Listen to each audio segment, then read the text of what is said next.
what little small bets can we make? I just think of those as micro actions to see if there's tailwind as we start getting closer and closer and closer. Because what will happen when we take that little action, new information will show up. That new information can be back into the feedback loop, and we can say, oh, it turns out that's not my, so that's goal clarification, comma, over time.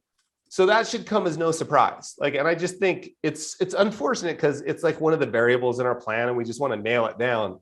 And it can feel a little frustrating. Like they're always changing their goals. That's called life. That's called being human.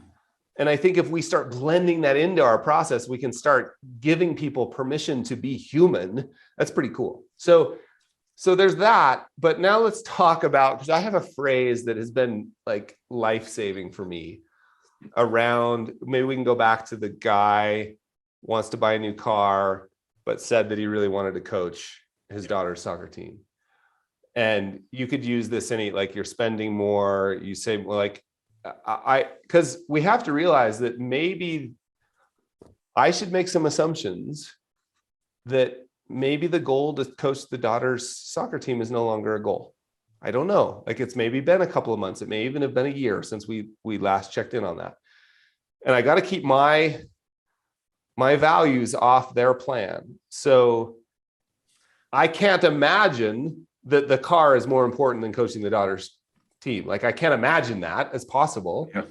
But that's my values, not theirs. So the phrase that I've used that I just think is gold, at least it's been for me, to enter this space where the dragons live, which is really actually pointing to the Dancing with Dragons logo of the society, is this is where all the gold is. That's why the dragons are there, right? Like, and yeah, they can't eat you. So it can be scary, but it's also where all the treasure is. So here's the phrase that I used, and I still use it all the time. I even use it with friends and family.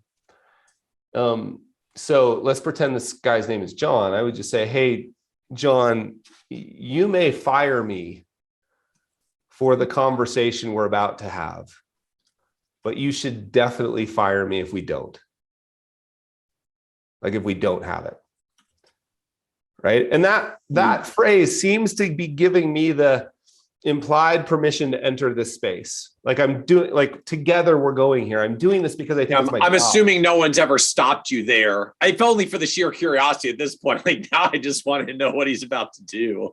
Yeah. And I've had this conversation recently with friends. Like, hey, you may fire me as a friend for what I'm about to say, but you should definitely fire me as a friend if I don't tell you I've noticed this. And I'm just curious what's going on. So in this case, let's pretend this guy's name is John. I was just like, John, I remember you told me coaching your daughter's, spending more time with your daughter, and the way you specifically identified was coaching her soccer team was really important to you. And now you want to buy this car that's going to require you to work a little bit more. Just help me understand here. Like, is this changed? Is this less important? Are we just not seeing it? How can we, this feels like a conflict to me of two competing values. I want to buy a car and I want to spend time with my daughter. What's up? Like just sort of entering that space that way, using this phrase, you may fire me.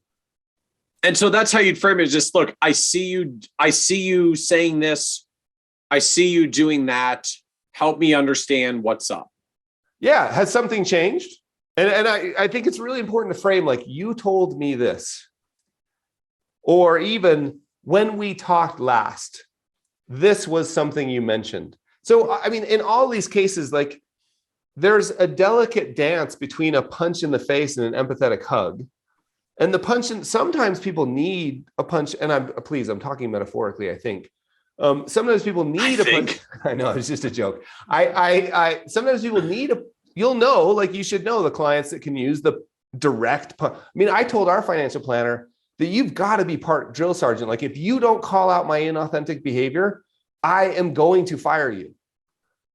Like, now I may get mad when you do it, but I'll go on a walk and I'll go throw something around in the backyard, and then I won't be mad anymore, and it'll be massively valuable. That's what I'm hiring you for. Now, I know to use those words because of the work we've done, but I think if we can, some clients need that punch in the nose, that's fine. Some need an empathetic hug. So you can have the same conversation empathetically, like, hey, I know sometimes when we set out these goals, I've noticed over my life and the life of everybody else we work that they change. You may fire me for what I'm about to say, but you should definitely fire me not. And I just want to clarify this. You told when last time, like you could even say last time, instead of punching the note, last time you told me this, you could say, last time when we talked, you mentioned that you like this idea. Is that still true? Okay, cool. Now I'm seeing this, I'm seeing an opportunity here, right? Like it could be phrased as, I'm seeing an opportunity here. What if instead of the car, do you want to use that time is it something to think about here? Would you like to use that time to spend more time with your daughter and coach the soccer team? Just want to check in with you there. Like that's much more empathetic than the other version of, hey, you told me this. Now you're doing this. What's up? That might be appropriate too. Like for me, I would rather have the second. I'd rather have my financial planner, Christy, just say to me, bro, you said this, you're doing this. I don't get it. Greetings, Carl Richards here. If you enjoyed that little clip that you just watched, you will love the manifesto. I did sort of a crazy thing. I wrote a book. It's a small book called Real Financial Planning, a Manifesto. And it's for you, right? If you give financial advice for a living, this is your manifesto. The reason I wrote it is because it can be, I'm sure you can relate to this.